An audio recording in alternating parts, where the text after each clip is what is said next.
We'll start out with the good senator, the vice chairman, Senator Peck. Would you introduce yourself? Yes, ma'am. Thank you, Madam Chairman. Virgil Peck, and it's District 15, Southeast Kansas, 5 counties. Montgomery County, my home county, Labette County, Neosho County, Chautauqua County, and Elk County.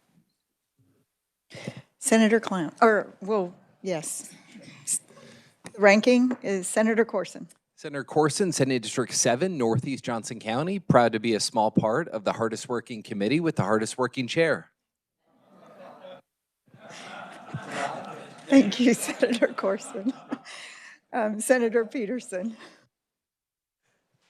Thank you, Madam Hardworking Chair. Senator Mike Peterson, South Wichita, South Sedgwick County. Thank you, Senator Klemp. Thank you, Madam Chair. Senator Klemp, Leavenworth County, Wyandotte County, and excited to be back for another session. Thank you, Senator Starnes. Thank you, Madam Chair. Brad Starnes, I represent the 22nd District, which I just have one county, so it's pretty easy, Riley County. Welcome to the committee, Senator Francisco. Thank you, Madam Chair. I'm pleased to be back on tax. I represent the 2nd District, which is now much of Lawrence and 2 townships. Senate District, Cherokee, Bourbon, and Crawford County in extreme southeast Kansas. Is that it? Welcome to the tax committee. Welcome back. We'll go ahead and Senator Tyson, the 12th Senate District. I touch 8 counties, represent Southern Miami, Lynn, Franklin, Anderson, Allen, Wilson, Woodson, and Coffee. It's a great district, great area. We're going to start with staff. We could not do this without them. You guys know it. I'll start with Amelia, and we'll go down the table. And we just thank God. When you guys, I had the opportunity, I worked at NASA, a few of you know that, and we had this terminology is standard in technology, and it's super teams. And you don't see them, you can't form them, they just happen. And when they happen, they are literally a super team. And I would say with this staff and this committee, we are blessed to have a super team. So thank you, Amelia. Good morning, Amelia Kovar Donahue, Assistant Revisor with the Office of Revisor of Statutes. I assist with this committee as well as Senate Commerce and House Taxation. And just a little bit about me, this is my 8th session and my 8th session with on the Senate Taxation Assessment and Taxation Committee. My name is Stephanie Ellis. I am also an assistant revisor. This is my first year. I'm very excited to get this process and experience going. I also will be working with House Taxation, Senate Transportation, and now I'm blanking.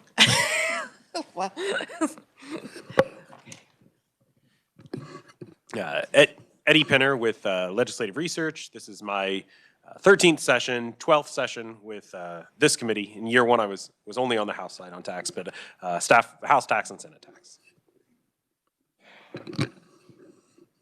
Eric Adele with Legislative Research. This is my 5th session with KLRD and my 2nd session with this committee. And I also work in the House Tax Committee and also on Commerce. Thank you, Madam Chair. Adam Siebers, Revisor's Office. I'll be backing up Amelia. This is my 14th year on essentially tax and transportation committees. Wonderful. Thank you, guys. And we are so blessed to have John back with us. He's had some major changes, but John, you want to introduce yourself? This is I'm John Gaunt. I'm the committee assistant, 4th year with this committee. Pleasure. Thank you. Braden Humphrey. I'm with broadcasting, and this is my 2nd year back with this committee, so glad to be back. Glad to have you back. And we also have Pam down as an office assistant, Pam Arnaldi downstairs. If you guys need anything, you can reach out to her. She does a great job too. Very blessed to have her back also. Committee will begin with bill requests. Senator Thompson.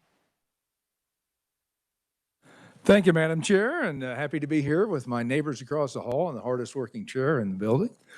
I have a bill request, bill introduction 26 RS 2562. One of the big concerns that you constantly hear from residents about property tax is that they're paying tax on unrealized gain. This would be a rebate bill so that if you sold your house at fair market value and your property had been overappraised for a number of years, you could go back for a rebate. And the bill goes into details about, and it looks back, essentially 5 years, but actually it's the year one that can be prorated and then the previous 4 years for that. And with that, I would stand for questions. Committee, any questions? Any objection? Oh, question, Senator Clem. Thank you, Madam Chair, and thank you, Senator. So your bill would, can you walk me through just the 5 years? It's so you go back, if you're deemed to have paid more in taxes, you're saying now you can go make up in those 5 years. And the state would then be compensating? The taxing authorities, so like the county and the local taxing authorities, they would work with them on rebating that amount. Now, we give the appraisers a cushion of 3%. And of course, it's up to the committee to determine whether that's a fair value or not, whether 3, 4, 5%. But if you've been overappraised in year one, you sell your house, if it's in the middle of the year, there would be a prorate on that. And plus, there are some other tax incentives that you get, like the Homestead Act, that would not necessarily apply. And Amelia can help you on some of the details on this. But then you can go back 4 additional years in case you'd been overappraised during that time period and apply for a rebate from the taxing authorities there. Interesting. Thank you, sir. Yep. Madam Chair. Any objections to the bill, making the bill request? Seeing none, we'll make the request. Thank you, Senator. Any other bill request? So I have a few, committee. I'm going to make a request for RS 2432. It is combining the 3 senior property tax programs and veterans program into one application. Any questions or objection? Seeing none, we'll make the request. The other one is RS 2784. It's expanding property tax exemption eligibility to commercial property for machinery and equipment that was purchased prior to 2006. Any questions or objections? Seeing none, we'll make the request. The other one is 2713, requiring a county appraiser to, at the hearing that this is kind of confusing for people, but you may not be realize it, that you have to go through a certain step process before at BOTA, and this would allow them to go directly to BOTA, that they wouldn't have to have the in-between hearing. So any request on that or information on that? Oh, that's, sorry. This one is the single property.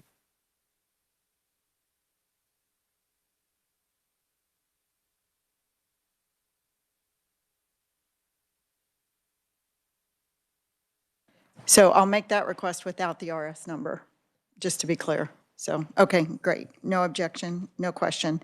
Then the other is the mass appraisal. When you take your case to BOTA or challenge it, that a mass appraisal is not the final statement.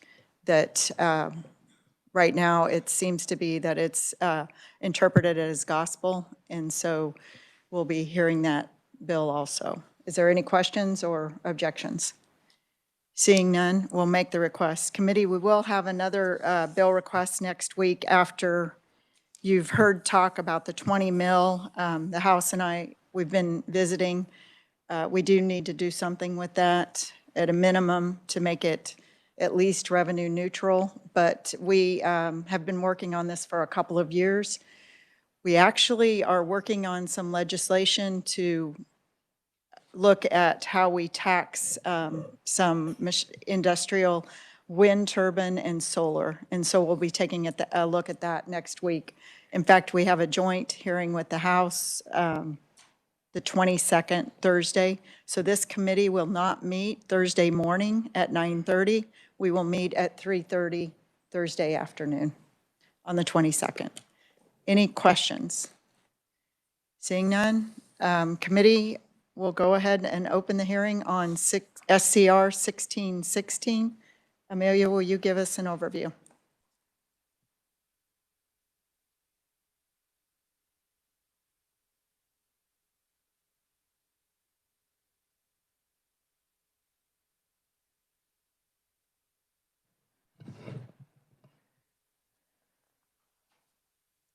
Good morning, Madam Chair, members of the committee. Senate Concurrent Resolution number 1616 is a proposition known as the Cap Assessed Value Protection Amendment, or CAP Amendment. It is a proposition to amend Section 1 of Article 11 of the Kansas Constitution relating to property tax. The resolution proposes to limit annual increases in the final taxable assessed value of real property in any subclass and tangible personal property that's classified as mobile homes used for residential purposes. The assessment and taxation of property on and after January 1st of 2027 is what this amendment would apply to. The amendment provides that the final taxable assessed value of such real property and mobile homes shall not increase by more than 3% or a lesser percentage as established by law. So the legislature would have the ability to decrease the 3% in any taxable year except when certain conditions happen. And so the limitation would not apply when the property includes new construction or improvements have been made to the property, the class or subclass of the property changes, the property becomes disqualified from exemption, the property is first listed for taxation or is first listed as escaped or omitted property, or an error is corrected, or if the legal description of the land changes, except that in that case, the total taxable assessed value of all the property associated with that legal description change shall not exceed the total of all of the affected property by more than 3%. The amendment would also provide that the benefits of the valuation limitation would remain in place whenever title to the property was transferred, changed, or conveyed to another person or entity, unless the legislature enacts provisions that would provide for exemptions from that. The amendment would also clarify that for property subject to the assessed value limit, the final taxable assessed value each year would be the assessed value of that property as determined under the law without the limitation, or the limited assessed value, whichever is less. So what that means is it's an increase, a limitation on increases, but it does not limit if values remain the same or if values are increase less than 3%, or if values decrease. The assessed value could, if values decreased, the assessed value could decrease. The amendment would also roll back the valuation starting point for tax year 2027. Specifically, the provision provides that for 2027, the final taxable assessed value of property shall not increase by more than 3% or a lesser percentage as provided by law as compared to tax year 2022. Unless one of those exceptions applied since 2022, or if a property does not qualify for the limitation because one of those situations occurred. In the event that the property was not listed and didn't have an assessed value for 2022, if none of those exceptions apply, then it would be a comparison to just the prior year, 2026. The amendment would authorize the legislature to define new construction and improvements to the property and enact other legislation to administer the provisions. And the proposed amendment would be submitted to electors at a special election called on August 4th of 2026 to be held in conjunction with the primary election. And I would be happy to stand for questions. Thank you, Amelia. Any questions? Seeing none, thank you.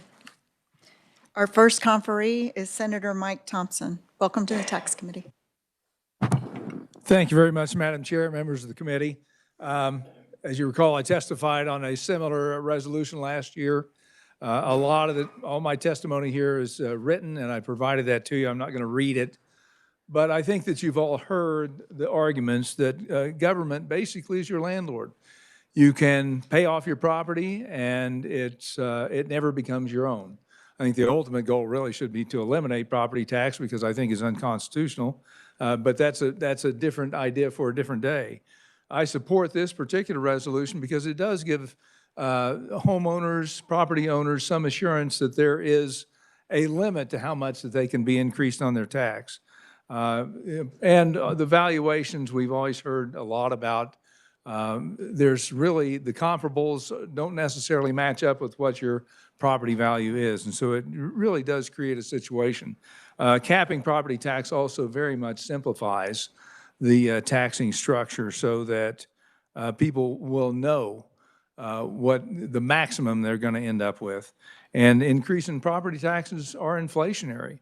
It erodes, once you've paid off your house, those property tax erodes the equity and the value in your home. So that at some point in the future, when you're elderly and you're on a fixed income, you lose that equity. You paid it off already in property tax. So those are the points that I make in my written testimony, and obviously you have it in your packet to look at. But I wanted to make some other different comments on this, that expound on this. Government budgets continue to grow. Spending continues to increase. There are a lot of these local municipalities and counties sitting on piles of reserve cash. And they have the ability to raise more money through property tax and sales tax. But taxpayers, there are a lot of taxpayers in Kansas who can't afford to fund a $500 emergency. And we're taxing them to death. Government should be operating on the margin. It shouldn't be the taxpayer. Unfortunately, a lot of big companies these days, all they have to understand about financing is they need a good PR team and a slick marketing package. They can come to a county commission. They can come to a city city commission or city council and make promises of inflated promises of job growth, economic development, ending world hunger, you name it. All they've got to do is convince that group that this is a good thing for the county. They don't necessarily have to support it with any real math. And then they open the pocketbooks and they have access to unlimited taxpayer dollars. They don't have to go to a bank to prove to a stodgy bank board who understands finance and risk and accountability whether or not they can pay back a loan. They can access the taxpayer dollars through a TIF or a GO bond, and places all the risk on the taxpayers. When we start placing caps on this property tax value, they realize, the city budgets, the municipality budgets, the county budgets realize they have to start being accountable. They have to live within a budget like the taxpayers do. And the unintended consequences of these big projects that are funded through property tax don't come due until later on, until after everybody's forgotten. How did we get here? How did this property tax get so high? How did these unintended consequences happen? The people who have made those decisions are long gone. It's time to step up. When we hear about a 90-year-old widow who has to sell her home because she can't afford the property tax anymore, we shake our head and go, how did we get here? Well, this is how we got here. We're using property tax as a funding mechanism for everything under the sun. And it's time to change the thinking about this and stand up and start doing something about it. So I urge you to pass SCR 1616, stand on the side of taxpayers and not on the side of government. We just need to start watching our budgets and spending properly. And with that, I will stand for questions. Thank you, Senator. Committee, any questions? Senator Corson. Thank you, Madam Chair. I think this is more for research if it's appropriate. The ending balances for the locals that the good chairman referenced, would it be possible to get those? Is there any way to see what those would be, maybe across the state for different local governments? I don't know if there's a way, or even just maybe not everyone, but capture something representative, just to get a sense of what their ending balances are generally. Thank you. Eddie, do you mind? Yeah, we can definitely provide some samples of what ending balances are in various local government funds. There is somewhat of an inherent challenge with getting comprehensive data for that, just by virtue of the way that is reported and the sheer number of cities, counties, and other taxing entities throughout the state. But yeah, we can provide some information and links to all relevant information. Thank you. Senator Francisco. Thank you, Madam Chair, and thank you, Senator Thompson. So certainly we understand concerns about property taxes, and I think we've all heard those. Kansas really relies very heavily on property taxes, particularly for the locals. What other taxes do you think we need to look at to share the burden rather than focus so much of legitimate expenses to be paid through property tax? Thank you. Thank you, Senator, for the question. I appreciate that. I really think it comes down to start being judicious at these municipal and county levels about how they make their budgets, what kind of money they're spending it on. We have sales tax revenue that's going to be used for all sorts of different economic development things as well. And so as we raid each of these budgets for these other things, counties are going to have to make decisions. They seem to be passing out TIFs and IRBs and general obligation bonds left and right, but not looking at the long-term effects. Inflation has increased their budgets and their cash reserves, and so they see that as a pile that's able to be spent instead of giving it back to the taxpayers or just using some discipline in their funding and their budgeting. I think that's what we've got to do, and rather than just continue to see that as a pile of money available for whatever they want to do.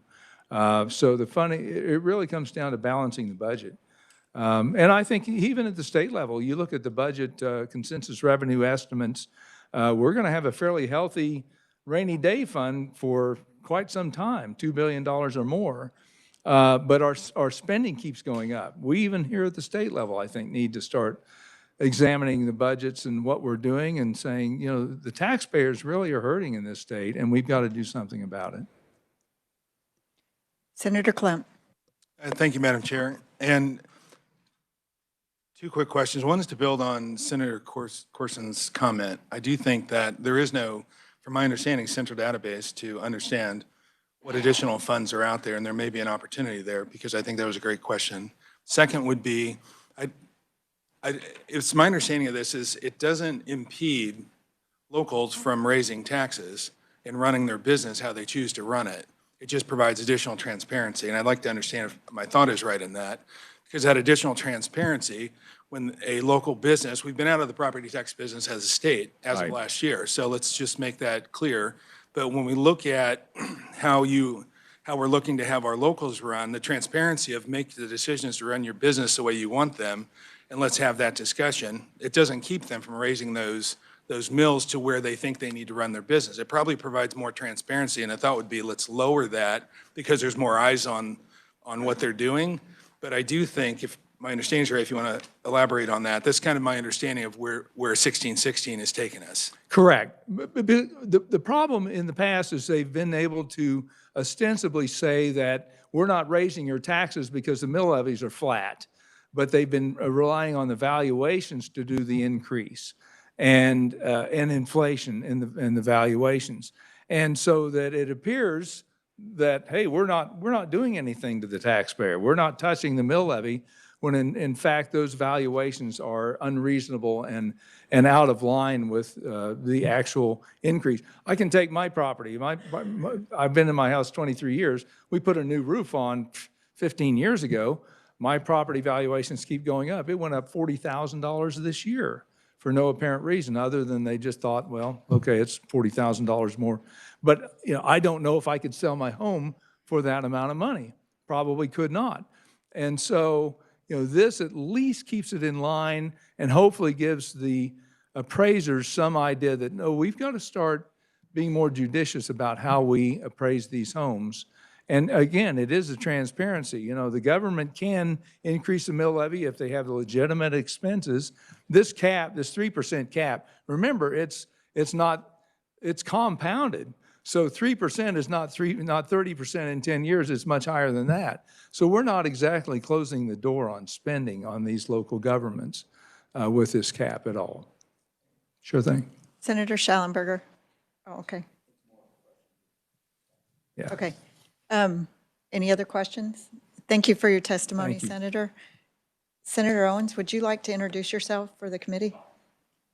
Thank you. My apologies for being late. We're getting ready for Senate Ways and Means and subcommittees, and I had to meet with Chairman Bellinger for a minute. Stephen Owens, Senator for the 31st Senate District, served for 6 years in the House before moving to the Senate at the last election. So I'm happy to be here and serve on the Tax Committee. Thank you. Welcome. Glad to have you. Our next conferee is Maddie. Committee, we're going to do it a little bit different. I am going to follow the agenda, but we're going to take conferees that are out of town because it does look like we're going to run over for tomorrow.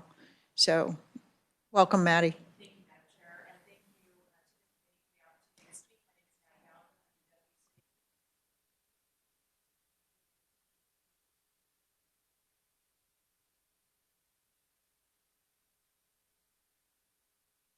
Bowden. There we go. Thank you. Thank you. Maddie Bowden, Deputy City Administrator, City of Basehor, second fastest growing city in Kansas, just right outside of the KC metro area. We stand in support. I believe you have copies of my verbal testimony, but I will just simply say this. The state has sent a very clear message that you all are out of the property tax game. Property tax is a local issue, and so our ask today is to hand that authority back to the locals. As Senator Klemp, who is our senator, astutely pointed out, that if a jurisdiction needs to increase their ad valorem tax collections, they can simply increase the mill. And that provides true transparency to the taxpayer about who is accountable for your increase in property taxes. As it stands today, there's a lot of finger pointing. And I will say, nobody's wrong and everybody's wrong all at the same time. You go to every corner of this state and property taxes are an issue for everyone.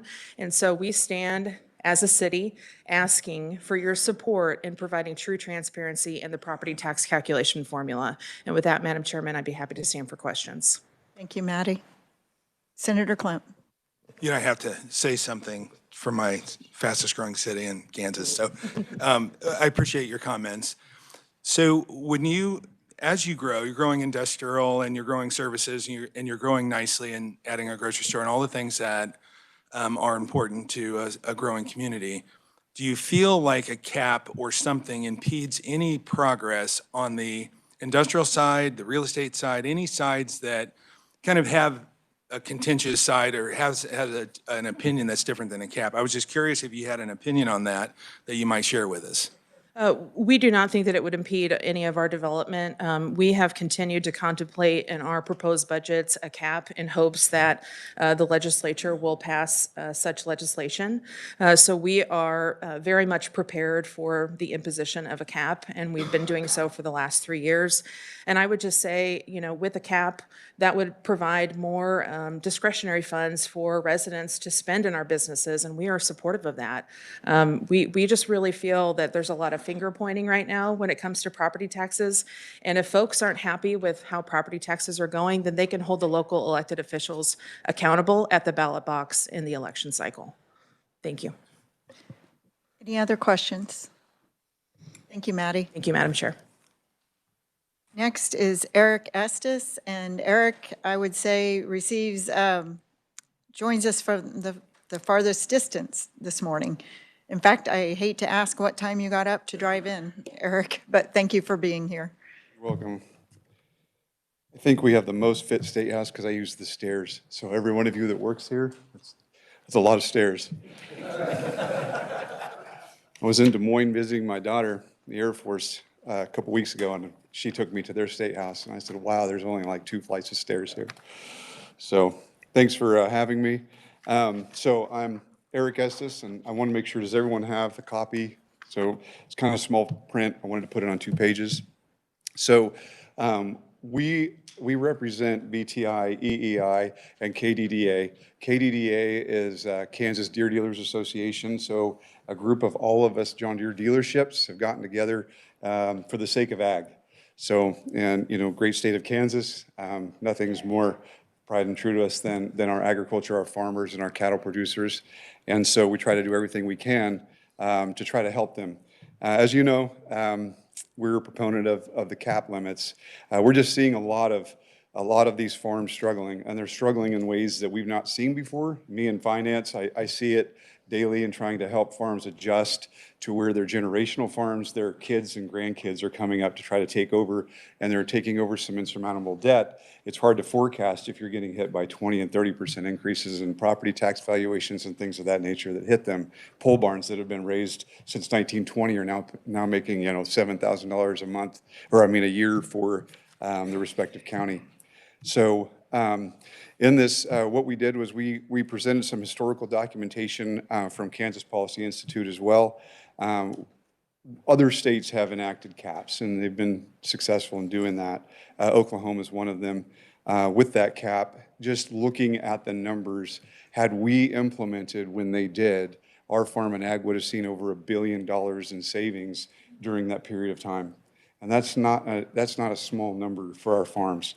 It means a lot to us as ag dealers. It means a lot to us as our community, our Kansans. And that, as you know, has a trickle-down effect to every one of us, even in the restaurant level.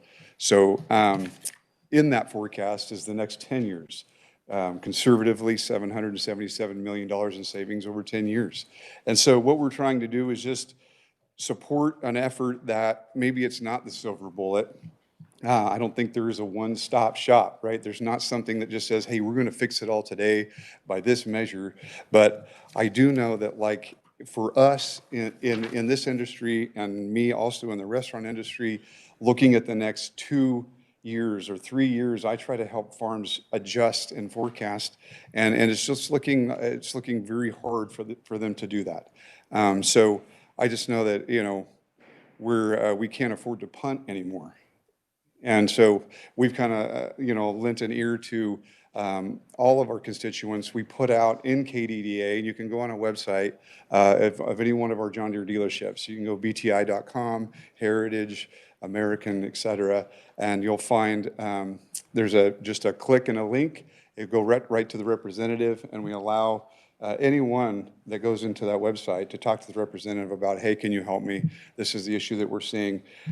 We've got some great results from that. In the last 2 weeks, we had 10,000 customers get on, and those are our farms and family farms that just hit our websites. And so I know that it's huge. It's the biggest deal I think that we have as far as a pressing matter for not just farms, but retailers and business owners, residents, et cetera. So I just wanted to have just a moment. I'll take any questions, but I just think we needed some action and not so many words, and see if you guys could help. I'm not the lawmaker, so. Thank you, Eric. Any questions? Senator Schallenberger. Thank you, and thank you for coming so far. And I really appreciate your testimony. I think it's interesting that you're here today, and the Farm Bureau and the Livestock Association oppose this. And so that we're getting a mixed signal here. You're saying ag would benefit from it as a practical user, and they say, I don't know what they're going to say, but they don't like it for some reason. Can you figure that out? I'm aware of that. Yeah. I can't figure it out. So we have biweekly calls with each one of our dealers. We represent all 105 counties. We didn't take any measures or make any decisions until we heard from all of our farms and constituents. So what we did was we put it out on broadcast. I think we have the most voice because we have the most consumers, and we can get all of the data collected from our farms and our farm families. So in discussion, we want to do what's best for agriculture. And we're non-political. And so we're not funded by anything. We're not a mechanism. We're just an association of agricultural deer dealers that want to see us succeed. And so I'm not exactly sure why they would take a stance to not support something that's good for ag. I'm trying to give, just respective and conservative results as far as it will help our agriculture and our farms and our cattle producers. So I can't speak as to why they would be opposed to that. I would like to hear if there's something better, right? If there's a better idea, we'd sure love to hear it. But right now, this cap is sure working and other states have implemented it. Senator Clem. Thank you for coming today. Thank you, Madam Chair. So you mentioned 10,000 data points from 10,000 so in our world of bots, we have a lot of bots in our world that go out and drive information to drive data. So I was curious, could you talk to, are those real people? Are those bots? And also, as a business person, how do you feel like your commercial properties would be affected by this? Okay, yep, absolutely.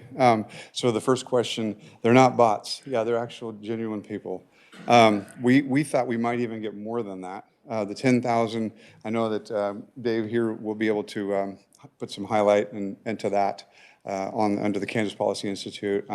And so on that site, what we did was we all have, as dealers, we have signature consumer accounts, and we can send those emails directly to them. They're internal, all of our customers. And so for me, a fifth-year generation farm and ag dealer, we have an endless amount of consumers. And then we're pretty small in comparison to some of our other friends out there.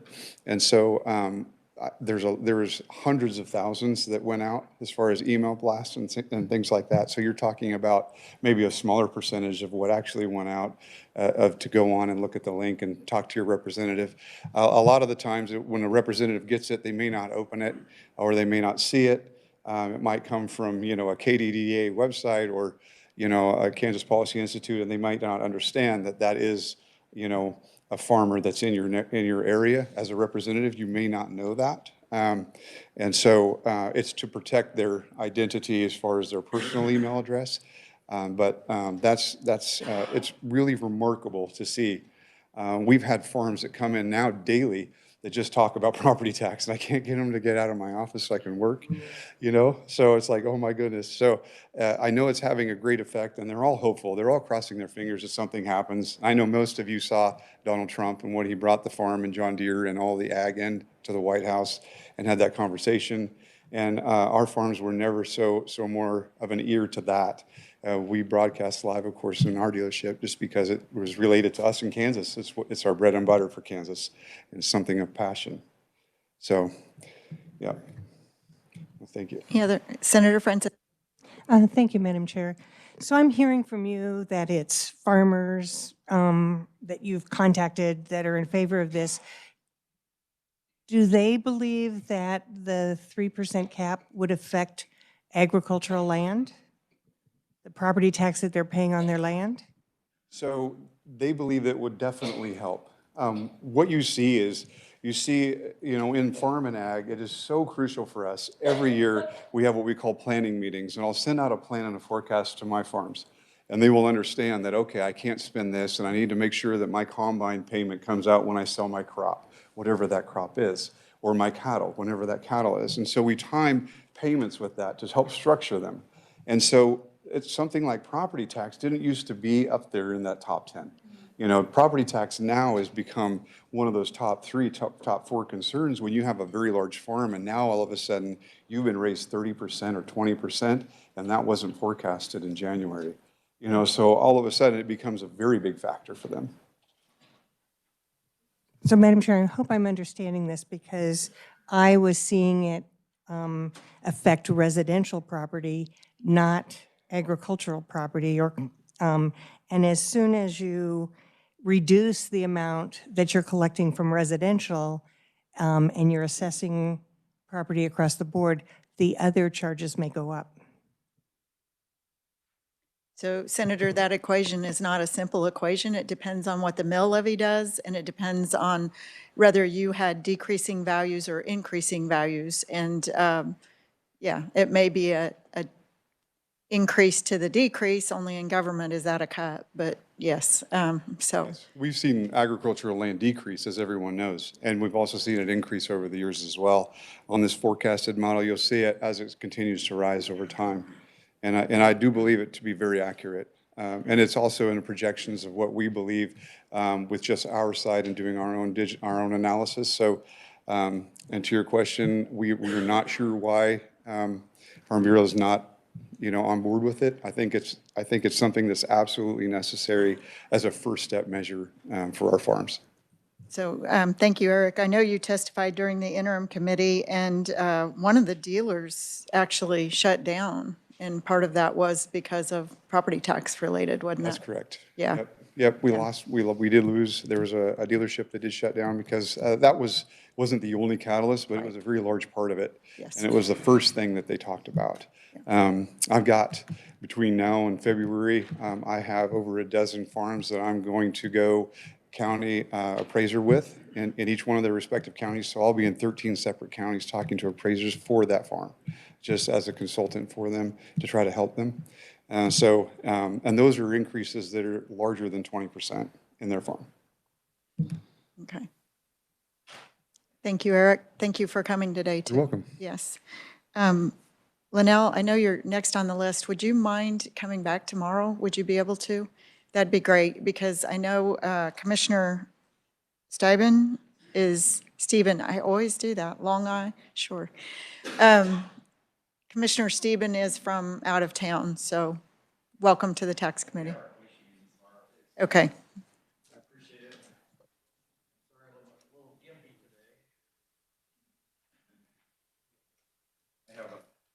I have railroad ears, but I have railroad feet. There you go. And we have one more conferee that is from out of town after you.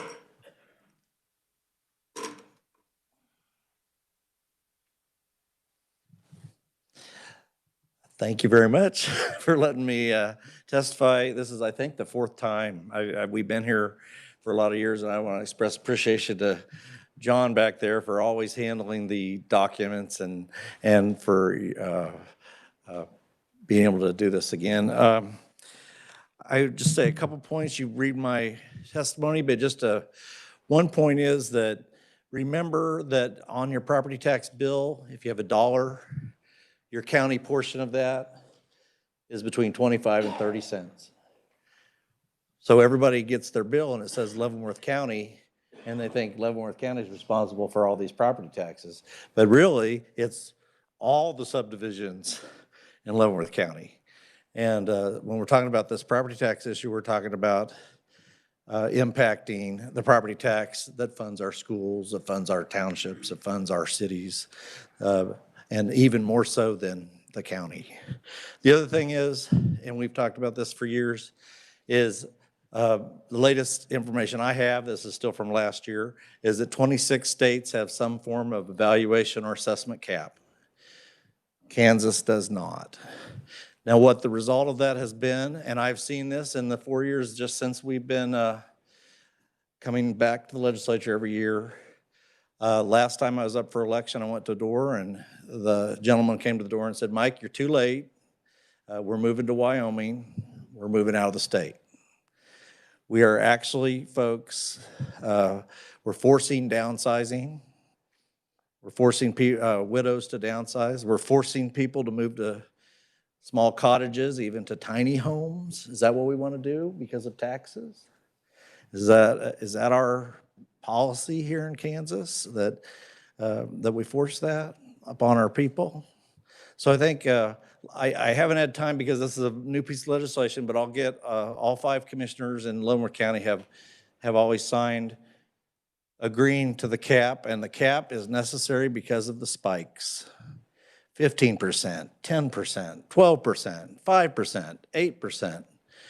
This is well over the rate of inflation. It tends to be when we do government budgets for the county that we keep our budget. If you look at the rate of inflation, it trends just a little below the rate of inflation usually. 3% cap is actually a little bit above the average of inflation for the past 20 years. So that allows adequate funding for local government, but it also prevents the spikes that are driving our folks out, and especially our senior citizens and our fixed income folks. This is an important issue. I feel like it's been ignored. I feel like there's been other issues put to the front, but I'm just coming up here today to ask you to give consideration. And I think everybody says when they're out campaigning, this is the number one issue on the doorstep. Well, let's make it the number one issue this year, and let's pass this. This isn't the panacea. This isn't the overall answer. I agree with requiring votes to go above the rate of inflation for spending. I agree with holding down spending. They do that in Missouri. But we have got to stop these spikes. And the only way we do that is to put a cap in place. And I appreciate Senator Tyson and all your work on this, Senator Klemp, Senator from Newton, and of course, should be Governor Schallenberger. So thank you for all you do, and I just want you to know that a lot of people are watching and praying that you will take action. Thank you. So, thank you. Committee, any questions? Just a couple minutes, because we do have one more conferee. And I have a quick question. Okay, since you are a county commissioner, you understand that an assessment limit would force you to address mill levies in order to increase your budget. Right, and just a couple points from things that have been said. We are very fiscally conservative. We try to be very fiscally conservative. I think this cap would force even more of that, but that's not a bad thing. That's a good thing. And most of the reserves that are carried over from year to year, just to let you know, most of those are designated, and most of those are going to go to roads, bridges, and infrastructure. We, at least in our county, they're accounted for what they're going to be spent on. We don't just have, gobs of money just sitting around. So I think your local governments are just as aware of the need for fiscal conservative approach to budgets as the legislature is, and I think we all got to work together on this. Thank you for your Thank you. I'd like to welcome to the committee Mike Martin. In committee, you don't have your testimony in front of you. Mike will be submitting it in writing. Mike, thank you for your service too. I know. Oh, you're welcome. Yes. You're most welcome. I ain't saying it was my pleasure, but I did my duty. We can see from your jacket, Vietnam veteran. Very proud. Thank you. My name is Michael Martin. I do reside in Miami County. I also own agricultural land in Donovan County. We are not active producers, but we do have crop ground, hay ground, and pasture that we do rent out. We sharecrop the property up in Donovan County. My wife just inherited that piece, so. I rise in support of the 3% cap on property tax on ag ground is valued on use value. I understand that. But when I get my tax bill, and I understand the county sheriffs, I've already talked to my county commissioners, they have for the last several years tried to maintain an even budget. They have not raised our taxes. So I don't know where all the taxes go. But my concern as a landowner is I'm being valued at ground as if I lived in town and what they think my property's worth. And that's not true. It is to be off of my use and what I can produce from that property. And by far, I can't even come close to paying my property taxes with what I get. I do stand in favor of the cap on the 3%, and I do fully understand that it only affects my county. And I want to thank you for your time and effort for listening to me this morning. Thank you. I'll stand for questions. Thank you, Mike. Any questions, committee? Senator Schallenberger. Thank you, and thank you for being here today, and I don't take any of this wrong. I'm just curious. In the real world, I'm on a bank board, and we are an ag lender. We most of our loans are on land and cattle and crops, et cetera. And the other day, we had a land transaction, and when let me tell you, when a piece of land in Cherokee County comes up for auction, it sells, and usually sells for more than we can't believe that it's worth. So we had a piece the other day that sold for $850,000. And I asked the lender, I said, how much is the property tax on that? And he said $850 a year. So you paid $850,000 for a piece of farmland. Or you didn't, but the guy from South Carolina actually bought it. And the taxes were $850 on it. So why would people buy it? If you say it doesn't produce $850 of 800, or I can't remember how many acres, 180 acres, then why is it so marketable? And do you think it's fair that $850 for a $850,000 piece of farmland and an $850,000 commercial property would pay $35,000? They're looking forward to as an investment. I didn't buy my ground as an investment for the future. I've worked all my life off the farm. Actually raised livestock for 20 years. I understand, but That's my soul. why would you invest? Why would that be a good investment if it doesn't make any money and the taxes are that low? I mean, I know it's still a lot I would of. pray that my taxes would be that low. That's what I was going to say. I don't know anybody that has 850 Oh, gosh, acres I- and for only that kind size of property to tax. pay that less taxes? 180 acres, okay, Yeah. okay. But any questions on the 3% limit, the No, I property just was tax? curious about that. Well, thank you, Senator. Thank you. Committee, any other questions? Thank you again, Mike, for coming up, and thank you for your service. You're most welcome, and thank you all. Committee, we do have a couple other conferees, but we are out of time for today. They're able to come back tomorrow. Thank you, Linnell. Thank you, Dave. We'll pick up with the testimony again. We do have proponent written testimony. Jennifer Gottschalk, Deborah Schneiber, Randy Stuckey, Marjorie Wake.